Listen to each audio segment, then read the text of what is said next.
suatu metode untuk menghasilkan komponen darah.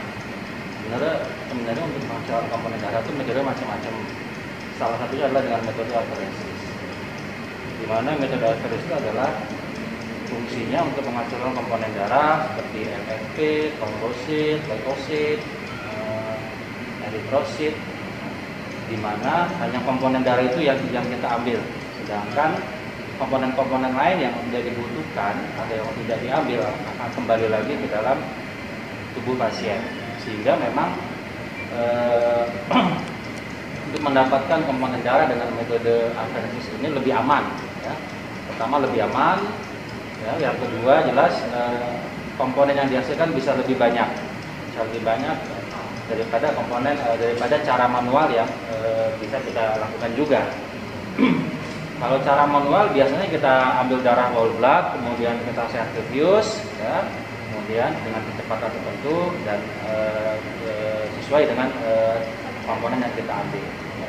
Tapi dengan metode aferesis ini, dengan alat aferesis ini kita bisa mengambil darah lebih banyak, ya, bisa 600 cc bahkan sampai tentu sesuai dengan berat badan dan kondisi pasien. Dan lebih aman karena metodenya close system, jadi tidak tersambung oleh tidak terkontaminasi oleh mesin ataupun apa. Jadi transfusion set yang kita gunakan juga single use, jadi aman. Jadi satu pasien satu transfusion set.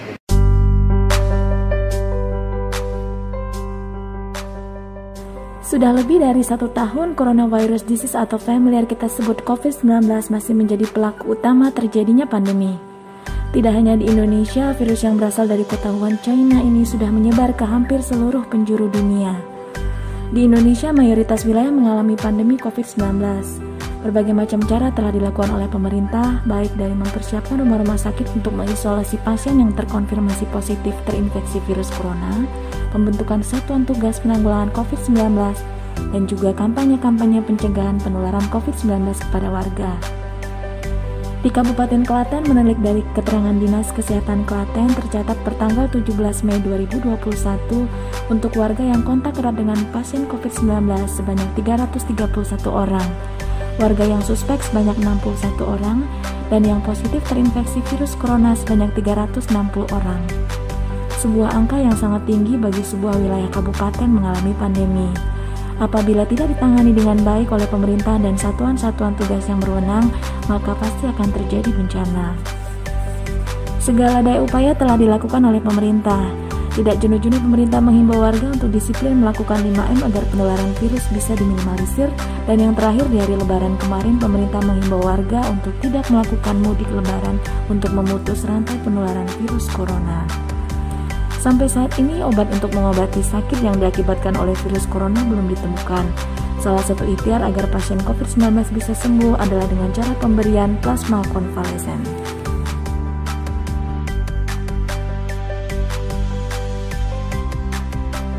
Apakah donor darah plasma konvalesen? Bisakah setiap penyintas COVID-19 menjadi peserta donor darah plasma konvalesen?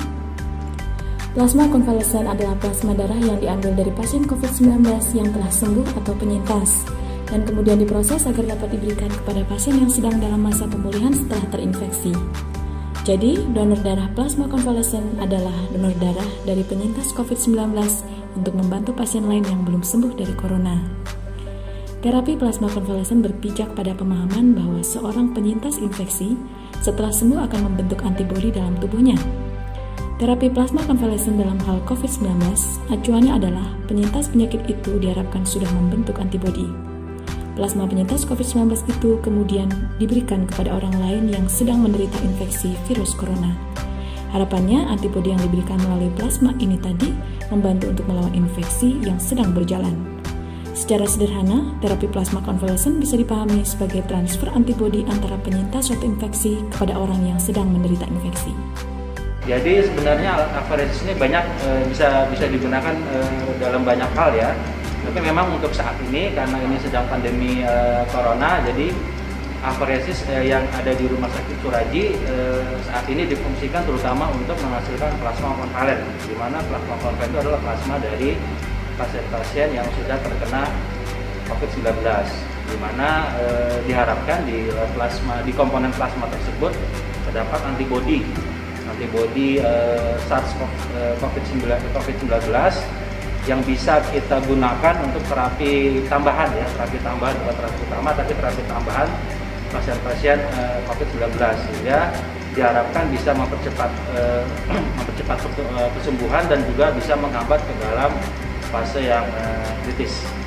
Syarat-syarat untuk bisa menjadi pendonor plasma konvalesen antara lain berusia 18 sampai 60 tahun, berat badan minimal 55 kg, pemeriksaan tanda vital yang normal yakni tekanan darah sistol 90 sampai 160 mm air raksa, tekanan darah diastol 60 sampai 100 mm air raksa, denyut nadi sekitar 50 sampai 100 kali per menit, dan suhu tubuh kurang dari 37 derajat Celcius.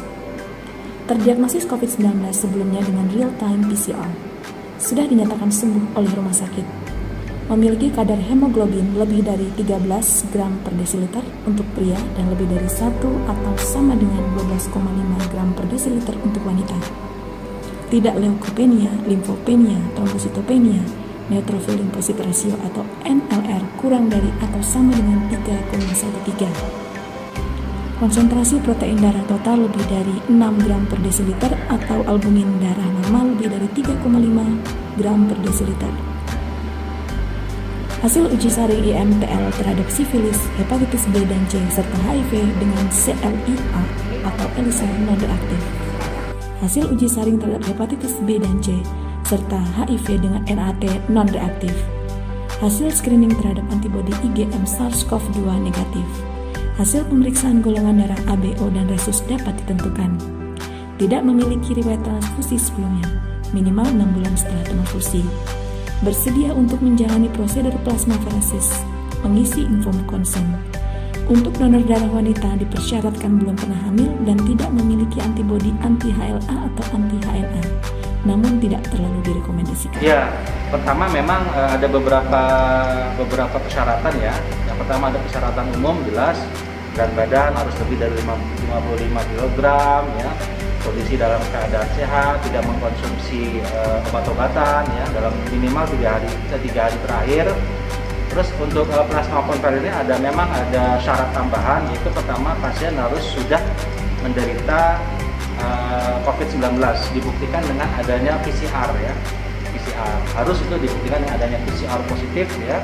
Kemudian disertai dengan adanya bukti bahwa dinyatakan sembuh oleh itu dokter rumah sakit maupun dokter puskesmas. Nah, dari surat sembuh tersebut minimal 14 hari pasien bisa datang ke laboratorium rumah sakit yang ada alat aferesisnya atau di rumah sakit Suraji untuk kita lakukan screening pradonasi dari plasma konvalesen. Apa aja yang kita lakukan pemeriksaan? Pertama jelas kita lakukan pemeriksaan adalah titer antibodi.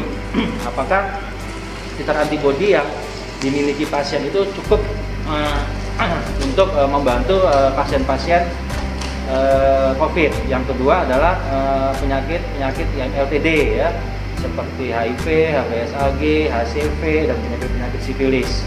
Terus kemudian kita juga cek khusus untuk plasma konvalesen, kita cek pemeriksaan darah rutin ya, seperti HB, leukosit, trombosit terutama. Ya, terus kemudian kita periksa juga pemeriksaan kalsium karena kita menggunakan antikoagulan. Nah, jika itu semua sudah memenuhi persyaratan, ya, maka kita akan membuat janjian. Ya, kita akan membuat janjian dengan pendonor untuk kapan bisa dilakukan screening atau pengambilan plasma konvalesen. Meskipun sangat bermanfaat dan dibutuhkan pasien COVID-19, ada beberapa kendala dalam proses donor plasma konvalesen. Berikut beberapa kendala proses donor plasma konvalesen, antara lain, sulitnya mendapatkan calon pendonor. Hal itu karena tidak semua yang pernah terpapar COVID-19 dan dinyatakan pulih dapat menjadi pendonor. Hanya yang mempunyai kadar titer antibodi tinggi yang dapat digunakan untuk donor plasma konvalesen. Proses pengiriman dalam pengiriman suhu plasma harus dipertahankan. Karena itu untuk mempertahankan suhu seringkali menyebabkan penggantian box. Belum tersedia dry ice di semua wilayah. Mengikuti donor plasma ini Saya merasa beruntung, kami sekeluarga merasa beruntung karena kami semua bisa melalui COVID ini, sembuh dari COVID ini. Sedangkan di luar sana ada beberapa saudara kita yang kehilangan keluarganya atau meninggal karena COVID. Jadi sebagai rasa syukur saya mengikuti donor plasma ini untuk membantu para pasien COVID. Dan saya sebagai penyintas COVID mengajak kepada teman-teman, saudara-saudara penyintas COVID lainnya, mari kita donor, mari kita ikut donor plasma konvalesen untuk membantu pasien yang sedang menderita COVID supaya COVID bisa segera hilang dari dunia ini.